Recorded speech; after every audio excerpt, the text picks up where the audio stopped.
بسم اللہ الرحمن الرحیم وَأَقِيمُوا الصَّلَاةَ وَآتُوا الزَّكَاةَ صدق اللہ العظیم۔ السلام علیکم ورحمۃ اللہ وبرکاتہ۔ اللہ کریم کا ارشاد ہے وَأَقِيمُوا الصَّلَاةَ وَآتُوا الزَّكَاةَ، نماز قائم کرو اور زکوٰۃ ادا کرو۔ اگر اسلام کا بغور مطالعہ کیا جائے تو یہ معلوم ہوگا کہ پورا اسلام دو حصوں پر مشتمل ہے، ایک دل و دماغ سے یقین کرنے اور سچ مان لینے کا حصہ جسے عقیدہ کا نام دیا گیا ہے، اور دوسرا وہ حصہ جو اعضاء سے سر انجام ہوتا ہے، یعنی عمل۔ اور عمل میں سب سے پہلا تقاضا نماز قائم کرنے کا ہے، جیسے مسلم و بخاری شریف کی حدیث طیبہ میں ارشاد فرمایا نماز کا درجہ اعمال صالحہ میں سب سے پہلے ہے۔ اس سے یہ واضح ہو گیا کہ تمام اعمال میں نماز ایک ایسا عمل ہے جس کا چھوڑنا ایمان کے اجزاء میں سے کسی ایک جز کو چھوڑنا ہے۔ حدیث پاک کی روح سے نماز کا چھوڑنا انسان کو کفر کی طرف لے جانے والی چیز ہے۔ یہی وجہ ہے کہ بعض اکابر صحابہ کرام کے نزدیک بھی بے نمازی کافر ہے،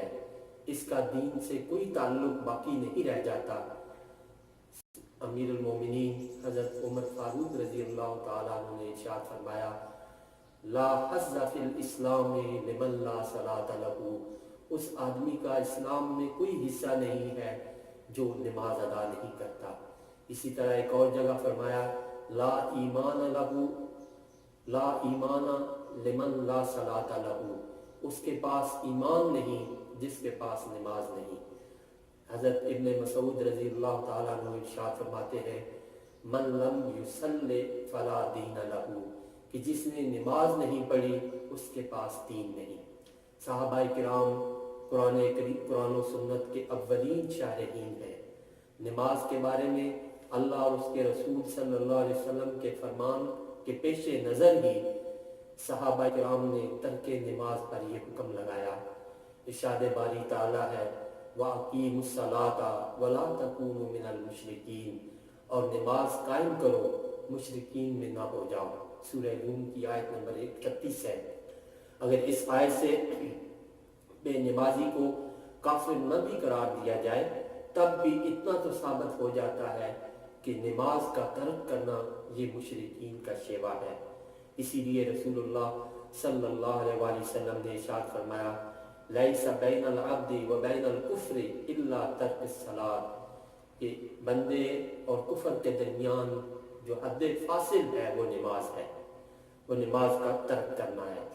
پھر یہ بھی فرمایا نماز درمیان نماز ہی، یعنی مشرکین کے اور ان کے۔ پھر یہ بھی فرمایا العہد الذی بیننا وبینہم الصلاۃ فمن ترکہا فقد کفر، یعنی مشرکین اور ان کے یعنی مسلمانوں کے ہمارے درمیان نماز ہی حد فاصل ہے، جس نے نماز چھوڑ دی اس نے کفر کیا۔ اسلام میں نماز کی اتنی اہمیت ہے کہ قرآن میں ایک جگہ اللہ تعالیٰ نے نماز کو ایمان کہا۔ ارشاد الہی ہے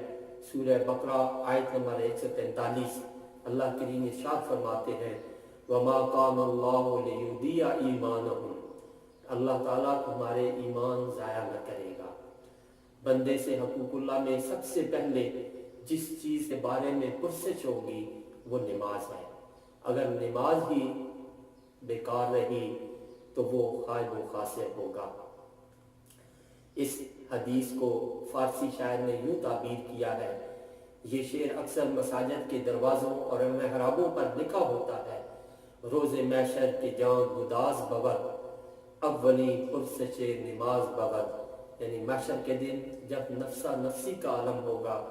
بندے سے سب سے پہلے نماز کا حساب لیا جائے گا۔ اسلام نے نماز کی اہمیت اور مقام و مرتبہ کا اندازہ اس بات سے بھی ہوتا ہے کہ نبی آخر الزمان صلی اللہ علیہ وسلم نے آخری وقت اور جان کنی کے عالم میں بھی جو آخری وصیت امت کو فرمائی وہ نماز کی وصیت ہی ہے۔ اور قرآن کریم میں بھی ایسی حالت میں نماز سے استعانت کا حکم دیا گیا، فرمایا وَاسْتَعِینُوا بِالصَّبْرِ وَالصَّلَاةِ، اور صبر اور نماز کے ساتھ مدد طلب کرو۔ نماز اگر حقیقی معنوں میں نماز ہو،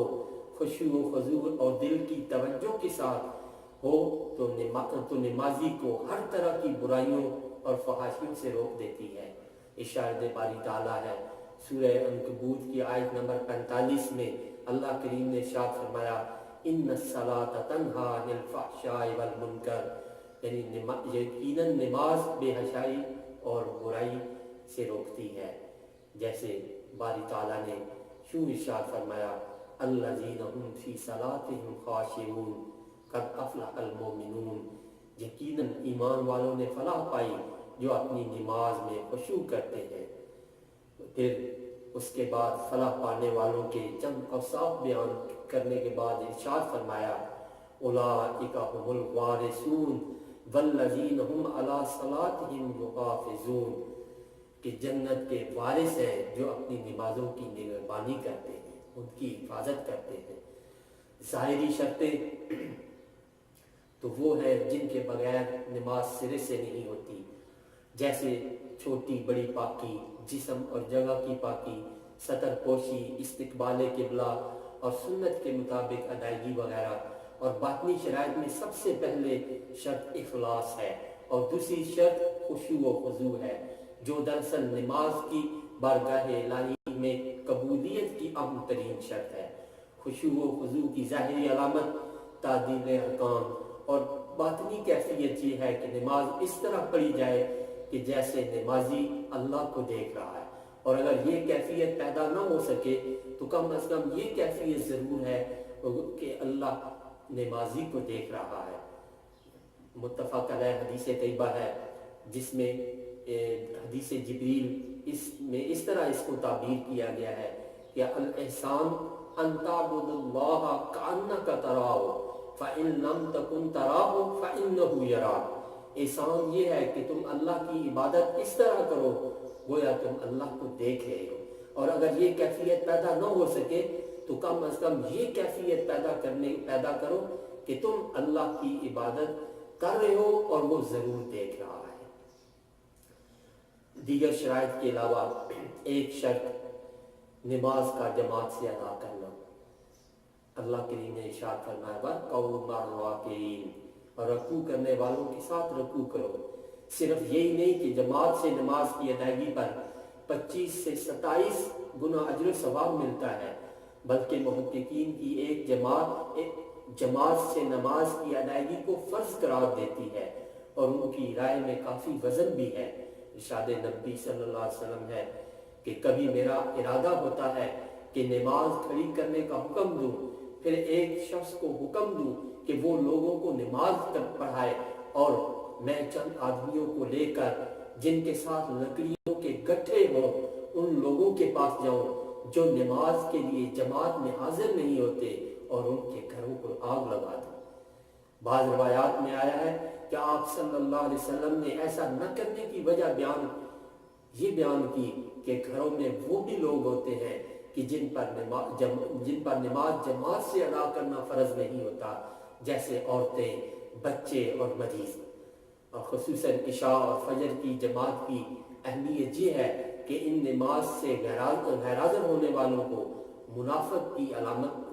علامت بتایا گیا ہے۔ ارشاد نبی صلی اللہ علیہ وسلم ہے ان ہاتین الصلاتین اثقل الصلاۃ علی المنافقین، کہ یہ دو نمازیں جو ہیں یہ منافقوں کا بہت بھاری نمازیں ہیں۔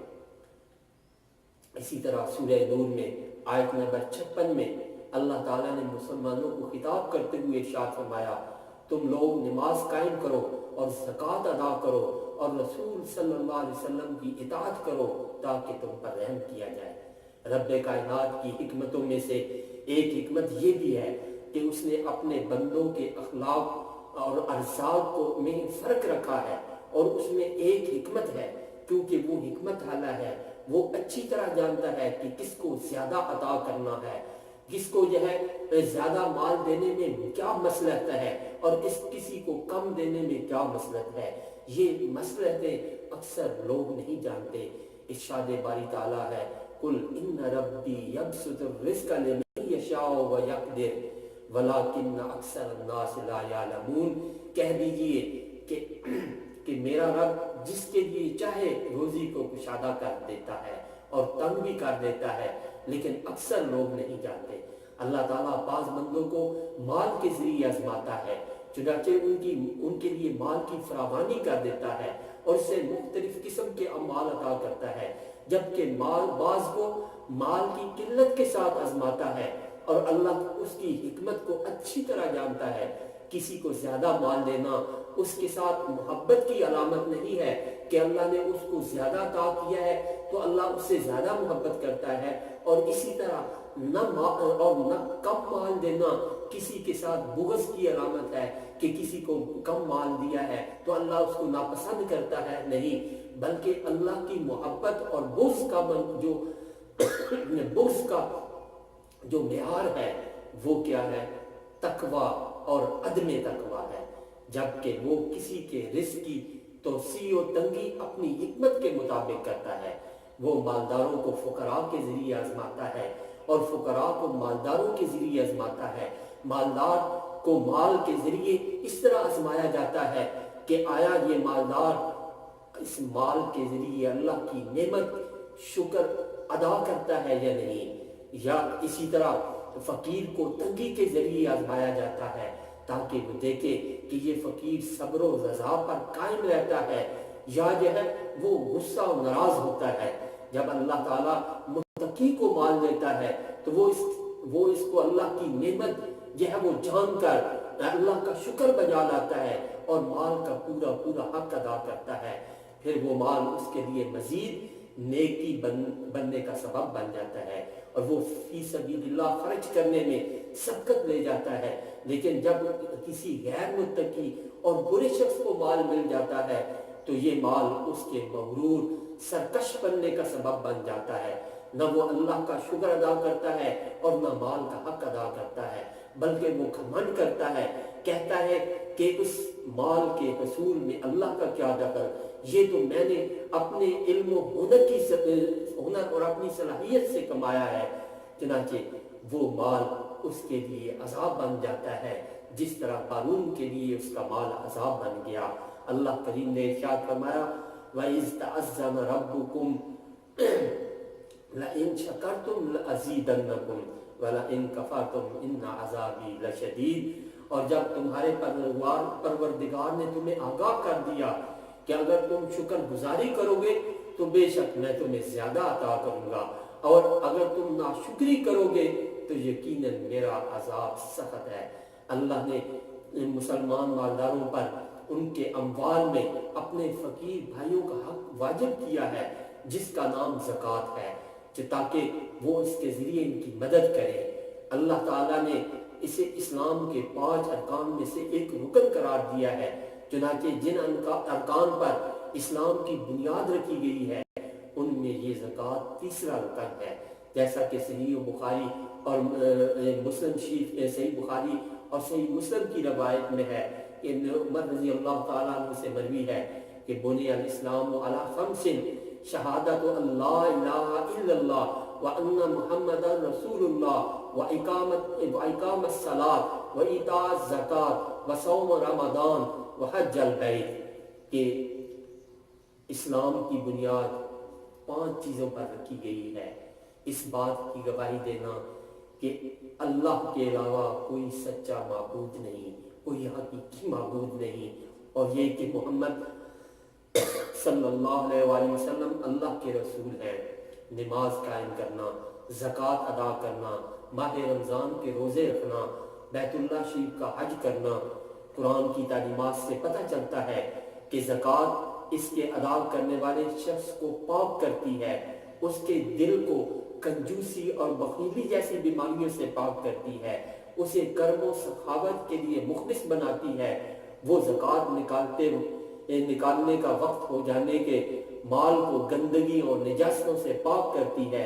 کیونکہ جس مال سے زکوٰۃ نہیں نکالی جاتی وہ مال گندگیوں اور نجاستوں کو شامل ہوتا ہے، اور اس مال کو ان گندگیوں کے باوجود اور نجاستوں سے صرف زکوٰۃ ہی پاک کر سکتی ہے۔ اگر اس کی زکوٰۃ نکال دی جائے، مال کی زکوٰۃ نکالنے سے وہ مال صرف پاک ہی نہیں ہو جاتا بلکہ انسان کے دل کی بھی زکوٰۃ ادا ہو جاتی ہے۔ چنانچہ اس کے نکالنے سے ایمان مضبوط ہوتا ہے، کیونکہ ان کا نکالنے والا اپنی خواہش کے دباؤ، اپنے نفس کی چاہتوں اور شیطان کے وسوسوں پر قابو پا لیتا ہے، کیونکہ وہ اللہ کے دشمن شیطان کے وسوسے کے باوجود اللہ کی فرمانبرداری کرتے ہوئے زکوٰۃ نکالتا ہے، اور اللہ خوش ہو کر اس کے دل کو مضبوط کر دیتا ہے۔ اللہ تعالیٰ نے ارشاد فرمایا، الشیطان یعدکم الفقر ویأمرکم بالفحشاء واللہ یعدکم مغفرۃ منہ وفضلا واللہ واسع علیم۔ شیطان تمہیں فقیری سے ڈراتا ہے اور بے حیائی کا حکم دیتا ہے، اور اللہ تعالیٰ تم سے اپنی بخشش اور فضل کا وعدہ کرتا ہے۔ اللہ تعالیٰ وسعت والا اور علم والا ہے۔ جس مال کی زکوٰۃ دی گئی ہو وہ مال پاک ہے، وہ بڑھتا ہے اور اس میں اللہ برکت نازل فرماتا ہے۔ اللہ کریم ہمیں جو ہے وہ مال کی زکوٰۃ ادا کرنے کی توفیق عطا فرمائے، اپنے محروم اور سائل بھائیوں کی جو ہے وہ ضروریات کو پورا کرنے کی توفیق عطا فرمائے، کیونکہ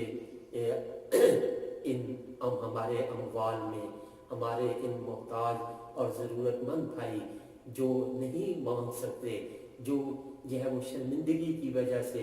تو ان کو تلاش کر کے ان تک ان کا حق پہنچانے کی اللہ کریم ہمیں توفیق عطا فرمائے۔ وآخر دعوانا